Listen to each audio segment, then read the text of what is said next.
কিছু জায়গা শুধু একটা ঠিকানা নয়, অনেক সুন্দর স্মৃতির নাম। আজ অনেক দিন পর আবার রওনা দিলাম আমার দাদুর বাড়ি হাওড়ার পথে। যতই বড় হই না কেন, দাদুর বাড়ি যাওয়ার আনন্দটা কখনো বদলায় না। রাস্তায় প্রতিটা দৃশ্য, যাত্রার প্রতিটা মুহূর্ত যেন ছোটবেলার সেই স্মৃতিগুলোকে আবার ফিরিয়ে আনে। পৌঁছে গেলাম আমার গন্তব্যস্থল হাওড়াতে। তো এখান থেকেই এবার যাব দাদুর বাড়ি।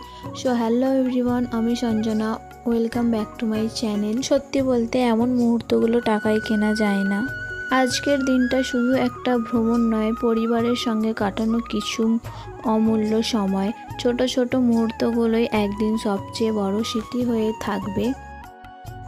যদি ভিডিওটা তোমাদের ভালো লাগে তাহলে একটা লাইক, কমেন্ট আর ফলো এবং শেয়ার করো এবং আমার পাশে থেকো। আবার দেখা হবে নতুন কোনো সুন্দর একটা ব্লগে।